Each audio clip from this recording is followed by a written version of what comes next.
네, 한국과 미국의 국방장관이 매년 서울과 워싱턴을 오가면서 안보 협의회라고 하는 걸 열고 있습니다. 이번에는 미국에서 열렸는데요. 근데 좀 이상 기류가 나타났다 이런 보도가 쏟아지고 있습니다. 공동 기자회견도 돌연 취소가 됐고 전시작전 통제권 전환 문제, 방위비 분담금 문제 이런 이걸 놓고 견해차가 나타났다. 나아가서 12년 만에 주한미군 유지라고 하는 문구가 합의문에서 빠졌다. 이런 보도를 쏟아내고 있는데요. 정말로 이상기류인 건지 이분 연결해서 도움 말씀 들어보겠습니다. 국가안보전략연구원의 조성렬 자문연구위원 전화로 만나봅니다. 나와 계시죠, 위원님?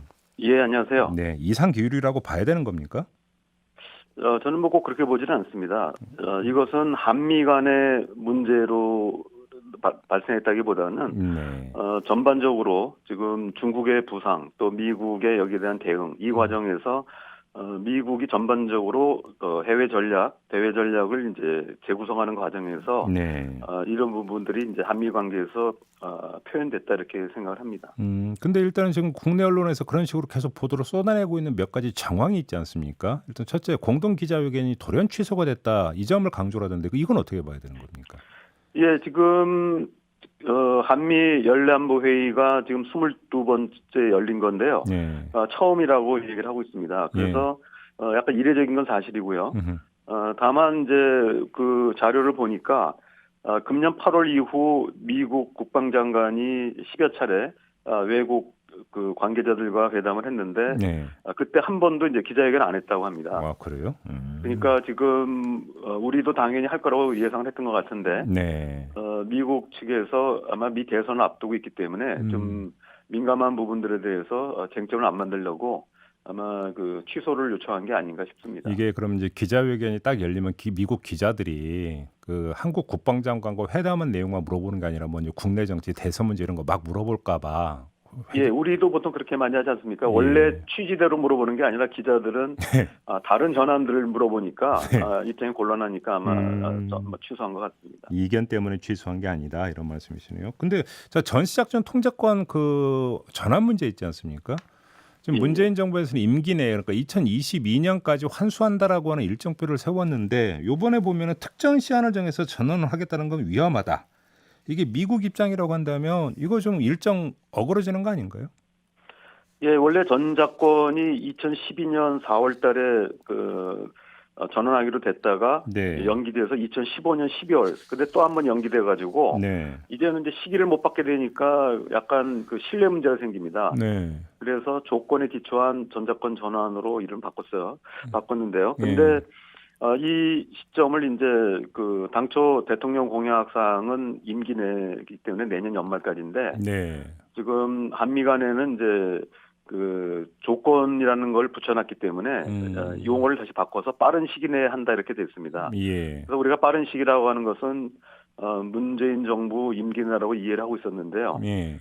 이게 코로나로 인해서 원래 예정됐던 8월 달에 그 전작권 전환 연습 2단계 연습을 하지 못했습니다. 음. 그래서 차질이 생겼는데요. 예. 우리는 이제 이걸 좀 조정을 해서라도 네. 가급적이면은 임기 내 했으면 하는 예. 이런 의지가 있는 반면에 네. 미국의 경우는 조건대로 해야 되는 거 아니냐. 근데 조건이 아직 안 갖춰졌고 또 훈련을 한번 못했기 때문에 우리가 시한을 정하기보다는 당초 약속한 대로 이런 조건을 충족하는 데 좀 초점을 맞춰야 된다. 뭐 이런 부분이 있기 때문에 뭐 한미 간에 뭐 이견이 없다라고 할 수는 없을 것 같습니다. 이런 시간의 문제, 그다음에 방법의 문제에서 의견 조율이 완전히 되지는 않은 것 그 같습니다. 조건이라고 하는 게 뭐예요, 위원님? 가장 대표적인 것이 이제 이 중기 국방 계획에 따라서 뭐 군사 위성이나 항공모함, 뭐 잠수함 해서 예. 일단 우리가 그 전작권을 주도하면서 네. 주한미군이 여기에 지휘를 받게 돼 있기 때문에 예. 통제를 받게 되기 때문에 이런 이제 무기 체계를 완전히 운영할 수 있어야 되거든요. 음. 근데 우리 국방 계획에 따르면 이제 2023년까지 해서 이런 걸 완전히 갖추기로 되어 있습니다. 예. 아마 그런 점에서 미국에서는 아직 약속했던 군사 위성 같은 경우 당장 금년도에 군 통신 위성은 확보했지만 군 정찰 위성 같은 경우는 이제 내년 후년으로 목표가 되어 있거든요. 예. 근데 그런데 이거 너무 이제 시기를 못 박아가지고 하게 되면 이런 군사 능력들을 갖추는데 문제가 있지 않냐라고 하는 게 이제 이번 미국 측의 문제 제기였던 것 같습니다. 그러면 이번에 지금 그 쏟아지고 있는 보도 가운데 하나가 미국이 전작권을 핑계로 무기 사라고 계속 압박한다 이런 보도가 있었는데 이걸 그렇게 볼 사안은 또 아니라고도 해석할 수 있는 건가요? 아, 그럼요. 그러니까 무기 사라고 하는 건 아닌 것 같고요. 예. 미국 입장에서 보면은 이게 이제 한국군만 하면은 관계가 없는데 네. 한미연합군을 만들어서 한국군 대장이 주한미군까지 지휘 통제하게 돼 있기 때문에 예. 거기에 충분한 그런 그 작전 능력을 갖췄느냐 이런 문제들을 하는데 너무 정치적으로 대통령 임기라든지 이런 데 못 박아가지고 시기를 못 박는 건 문제가 있는 거 아니냐 뭐 이런 이제 얘기라고 볼 수 있습니다. 아무튼 그럼 위원님이 보시기에 문재인 정부 임기 내에 전작권 전환은 사실상 어려워졌다 이렇게 판단을 하세요? 제가 볼 때는 한미 간에 협의를 하면은 원래 이제 3단계로 돼 있는데 예. 2단계밖에 할 수는 없습니다. 예. 근데 3단계가 이제 완전 임무 수행 능력이라고 하는데 이 부분은 사실은 2단계까지 하고 전작권을 전환받은 이후에 새로운 정부에서 3단계를 해도 되거든요. 네. 그런 좀 그 융통성 있는 방법은 가능한데 아마 이 부분은 이제 그 가능한지에 대해서 이번에 안 된다고 한 건 아닌 것 같고요. 이 문제에 대해서 장관들이 이제 계속해서 논의하자 이런 형태로 지금 문제를 좀 실무진에게 넘긴 걸로 알고 있습니다. 알겠습니다. 그리고 지금 분담금 문제 있잖아요. 방위비 분담금. 이건 원래는 미국의 국무성하고 우리나라 외교부가 협상하는 사안 아닙니까? 예, 그렇습니다. 지금 아까도 그 기자회견 취소하는 데서도 보듯이 지금 미국이 대선 앞두고 굉장히 민감한 것 같습니다. 네. 지금 방위비 분담 같은 경우는 사실 국방장관이 얘기할 게 아니거든요. 네, 그러니까요. 예, 그리고 심지어 주한미 사령관 같은 경우는 방위비 문제를 한미 연합 전력과 비교하지 마라. 동맹은 돈으로 얘기하는 게 아니다라는 얘기할 정도로. 네. 근데 요번에 이제 에스퍼 국방장관은 이제 방위비 문제를 기자회견에서 이제 꺼냈거든요. 그러니까 그 얘기를 왜 하냐고요, 그러니까. 아마 이런 부분들은 아까도 말씀드렸듯이 아마 정치적인 부분들, 특히 미 대선을 앞두고 뭔가 그 국방부가 노력하고 있다, 뭐 이런 걸 좀 보여주려고 한 게 아닌가 싶습니다. 아, 그래요? 알겠습니다. 그 현 안보 상황을 반영해서 주한미군의 현 수준을 유지한다. 이게 이제 합의문에 항상 들어갔었는데 이번에는 빠졌다. 이게 좀 미국 쪽에서 감축까지 고려하고 있는 거 아니냐 이런 이야기가 나오던데 이건 어떻게 봐야 됩니까? 예, 그거는 뭐 그 실제로 그런 가능성이 있습니다. 아, 있어요? 다만 이게 이제 한미 간에 주한미군만 거론되는 건 아니고요. 예. 에스퍼 국방장관이 그 이전에 이제 육군 장관을 했었는데요. 네. 2018년도에 국가방위전략 이행이라는 보고서를 제출했는데 이 보고서를 보면은 해외 미군을 전반적으로 재조정하는 계획이 들어 있습니다. 그래서 일단 유럽에 있는 미군을 이제 시작을 해가지고 지금 현재 계획을 보면은 내년도에는 인도태평양 사령부 쪽에 이제 전력의 재배치와 재할당, 재전개가 이루어진다고 되어 있는데요. 그 차원에서 독일에서도 독일 미군 25,000명 가운데 이제 9,500명을 폴란드나 다른 지역으로 재배치하는 계획이 발표된 바가 있습니다. 마찬가지로 이 부분은 이 미국의 인도태평양 전략의 일환으로 좀 재조정이 있기 때문에 이 부분에 대해서 당장 뭐 감축한다거나 조정한다는 얘기한 건 아니고요. 그런 여지를 남겨두기 위해서 일단 그 조항을 뺀 것 같습니다. 아, 그럼 약간 유동적인 문제다 이렇게 봐야 되는 겁니까?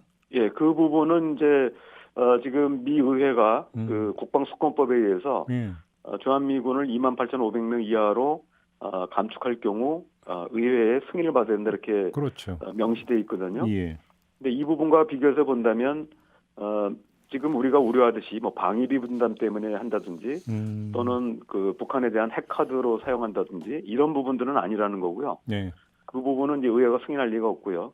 지금 말씀드린 것처럼 해외 미군의 재배치를 둘러싼 국가방위전략 차원에서 하는 거라면 미 의회가 승인할 가능성이 있거든요.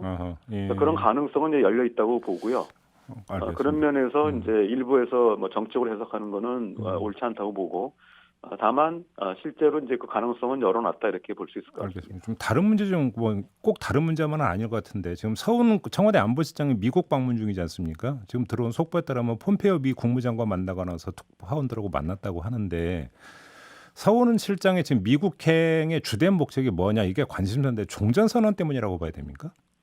네, 핵심은 미 대선 이후에도 남북 대화나 북미 대화에 이런 동력을 이어가기 위한 그 노력의 일환이라고 볼 수 있고요. 네. 그 핵심이 바로 이제 지금 얘기하신 것처럼 종전선언이라고 볼 수 있습니다. 지금 북한 김여정은 북미 대화의 전제 조건으로 적대시 철회를 요구했고요. 네. 적대시 철회의 핵심적인 사항이 바로 이제 그 전쟁을 종결하는 종전선언이거든요. 예. 북측이 이 부분에 대해서 긍정적인 신호를 보낸 걸로 알고 있고요. 당초에는 이제 이동 본부장이 워싱턴을 가고 그래서 비건을 만났고요. 비건 부장관도 이제 긍정적으로 답변을 한 걸로 알고 있습니다. 네. 그래서 미국의 최종 의지는 당초에 10월 7일 날 서울을 방문하기로 됐던 폼페이오 국무장관과 논의하기로 생각했던 것 같은데 폼페이오 국무장관이 전격적으로 돌아가는 바람에 네. 이번에 이제 서훈 안보실장이 이제 워싱턴을 방문해서 원래 파트너인 오브라이언 국가안보보좌관 예. 그리고 이제 이어서 폼페이오 국무장관을 만나서 지금 북미 대화를 재개하기 위한 그런 어떤 조치로서 종전선언에 대해서 아마 깊이 있게 논의한 것 같습니다. 근데 만에 하나라도 트럼프가 대선에서 패배한다면 이 자체가 다 무의로 끝나는 거 아닙니까 혹시? 그렇지 않습니다. 그러니까 바로 그것 때문에 서훈 안보실장이 급히 예. 미국을 간 거라고 보는데요. 예. 물론 이제 트럼프 대통령이 재선에 성공하면 뭐 그대로 이어질 거라고 보고요. 예. 만약에 바이든 후보가 당선된다고 할 경우 예. 실제로 그 북미 대화가 재개되려면은 거의 내년 여름이 지나서나 가능하거든요. 네. 외교안보 라인이 만들어지고 그렇죠. 되기 때문에. 예. 그런데 이제 지금 북미 대화의 조건들 다시 말하면 그 종전선을 통해서 북미 대화 재개가 합의되면 합의까지 할 수 있다고 보는데요. 그 대선 전에. 네. 그렇게 되면은 바이든이 당선될 경우 하더라도 시간을 이제 끌 필요 없이 바로 바이든 행정부에서 이런 종전선언과 북미 대화를 이어서 할 수 있다고 봅니다. 알겠습니다. 그래서 아마 우리 정부는 트럼프나 바이든 누가 되든 관계없이 북미 대화의 어떤 동력을 확보하기 위해서 이번에 이제 그 서훈 실장이 가신 게 아닌가 생각합니다. 알겠습니다. 그 위원님 짧게 하나만 좀 다른 문제 좀 여쭤볼게요. 그러니까 우리 공무원이 그 북한군에서 이제 피격된 사건 있지 않습니까? 바로 근데 이 실종 당일에 북한군이 우리 그 해군의 국제 상선 통신망을 이용해서 영해를 침범하지 말라라는 그 내용을 수차례 보냈다고 지금 보도가 나오고 있는데요. 남북 군 통신선이 끊어졌다고 하지 않았습니까? 그럼에도 불구하고 북측과 통신을 할 수 있는 여지는 계속 있었다는 이야기로 연결이 될 수 있는 건데 이 점은 어떻게 봐야 되는 겁니까? 원래 그 함정 간에는 지금 군 통신선으로 연결하지 않았고요. 그 동안에도 네. 상용 통신선을 통해서 이용했습니다. 공개된 부분. 네네네. 이거는 이제 다른 배도 다 들을 수 있는 내용인데 네. 만약 그런 부분들은 가능합니다. 가능한데 사전에 이제 약속한 게 아니었기 때문에 네. 우리 해군에서 진지하게 받지 않았을 가능성이 있습니다. 근데 그렇게 된다면 우리 해군이 예를 들어서 이제 그 피격 사건 전에라도 얼마든지 그 북측에 어떤 우리 메시지를 보낼 수 있는 여지는 있었다는 얘기잖아요. 그 얘기들을 하면. 어느 정도 가능은 했다고 봅니다. 그래요. 알겠습니다.